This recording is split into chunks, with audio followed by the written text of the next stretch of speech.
السلام عليكم ورحمة الله وبركاته. الحمد لله وكفى وسلام على عباده الذين اصطفى أما بعد. فقد قال الله عز وجل: وأقرضوا الله قرضا حسنا وما تقدموا لأنفسكم من خير تجدوه عند الله هو خيرا وأعظم أجرا واستغفروا الله ان اللہ غفور رحیم. صدق اللہ العلی العظیم. محترم ناظرین کرام، اس وقت اس ویڈیو کے ذریعے آپ کو ایک اہم پیغام پہنچانا ہے. وہ یہ ہے کہ اس وقت جب کہ سارے ملک میں لاک ڈاؤن ہے اور بہت سارے لوگ بہت کچھ کر رہے ہیں، بہت سارے لوگوں کی مدد کر رہے ہیں، خوشی ہے اس بات کی. اللہ تبارک و تعالیٰ آپ کی اس مدد کو بے حد قبول فرمائے، اس دینے کو قبول فرمائے، اور آپ کے اس دینے کا آپ کی نسلوں کو بھی اللہ تبارک و تعالیٰ اجر عطا فرمائے، اس کی برکتیں عطا فرمائے. لیکن ساتھ ہی ساتھ میری آپ سے گزارش ہے کہ ہمارے معاشرے میں کچھ ایسے لوگ بھی موجود ہیں جو اپنی عزت نفس کی وجہ سے، اپنی خودداری کی وجہ سے، اپنی غیرت اور حمیت کی وجہ سے لوگوں سے سوال نہیں کر پاتے ہیں. آپ حضرات ان کو تلاش کیجیے. ان کے لیے آپ زکوٰۃ نہیں بلکہ ان کے لیے آپ امداد دیجیے. ان کو آپ دوسرے مد میں دیجیے، کیونکہ قرآن و حدیث کے پورے ذخیرے میں اگر آپ دیکھیں تو خرچ کرنے کے مختلف طریقے بتلائے ہیں. کبھی قرض دے کر، جیسا کہ نبی اکرم صلی اللہ علیہ وسلم کی عادت شریفہ تھی. کبھی کسی کو ہدیہ دے دیتے تھے، کبھی آپ صلی اللہ علیہ وسلم کسی کو قرض دیتے تھے اور پھر اس کو معاف کر دیتے تھے. کبھی ایسا ہوتا تھا کہ آپ علیہ السلام کسی سے کوئی چیز خرید لیتے تھے اور اس کی جو قیمت ہوتی تھی اس سے کئی گنا قیمت زیادہ دے دیتے تھے. اور کبھی ایسا ہوتا تھا آپ علیہ السلام اس سے وہ چیز خرید لیتے تھے، اس کے پیسے دے دیتے تھے، اور اس کے بعد پھر دوبارہ وہ چیز اس کو ہدیہ بھی کر دیتے تھے.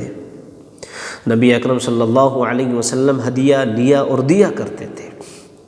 ان تمام چیزوں سے مراد میری یہ ہے کہ ہمارے معاشرے میں ایسے لوگ جو سید خاندان کے لوگ ہیں، جن کے لیے صدقہ اور زکوٰۃ یہ تمام تر چیزیں لینا جائز نہیں ہے. اگر اس طرح کی کوئی فیملی آپ کو نظر آتی ہے تو میری بہت ہی عاجزانہ آپ سے گزارش ہے کہ آپ بھی خود اس کا تعاون کریں، اور اگر آپ حضرات نہ کر سکیں تو کم از کم اتنا ضرور کریں کہ اس فیملی کی ہمیں اطلاع کریں، تاکہ ہم اپنے طور پر جو کچھ بھی ہو سکے اس کی خدمت کر سکیں. ٹھیک اسی طرح ہمارے معاشرے میں وہ لوگ جو علماء کا طبقہ ہے، جو کبھی کسی سے سوال نہیں کرتے ہیں، لیکن چونکہ ملک میں لاک ڈاؤن ہونے کی وجہ سے پریشان ہیں.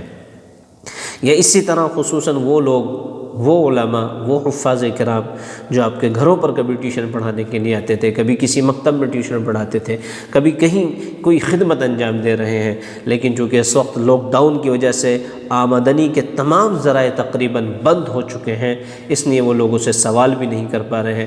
تو آپ ان کو زکوٰۃ اور صدقات وغیرہ نہ دے کر کے آپ ان کو ہدیہ دیجئے، ان کو تحفہ دیجئے. اسی لیے قرآن نے کہا وَمَا تُقَدِّمُوا لِأَنفُسِكُمْ، جو کچھ بھی تم بھیجو گے اللہ کے یہاں اس کو پالو گے. تو یہاں خالص زکوٰۃ کا ذکر نہیں ہے یا صدقے کا ذکر نہیں، خرچ کرنے کا ذکر ہے. یہ اللہ تبارک و تعالیٰ جانتے ہیں کہ جو آدمی جس نیت سے خرچ کرتا ہے اللہ تبارک و تعالیٰ اس کے لیے اتنا ہی اجر دیتے ہیں. اسی لیے فرمایا وَمَا تُقَدِّمُوا لِأَنفُسِكُم مِّن خَيْرٍ تَجِدُوهُ عِندَ اللَّهِ هُوَ خَيْرًا وَأَعْظَمَ أَجْرًا وَاسْتَغْفِرُوا اللَّهَ. تو آپ اگر دودھ خرچ کریں گے تو اللہ آپ کو دودھ کا بدل دیں گے. آپ پانی خرچ کریں گے اللہ پانی کا بدل دیں گے. آپ لوگوں کے لیے اس سے اور زیادہ کوئی قیمتی چیز خرچ کریں گے اللہ اس کا بدل لیں گے.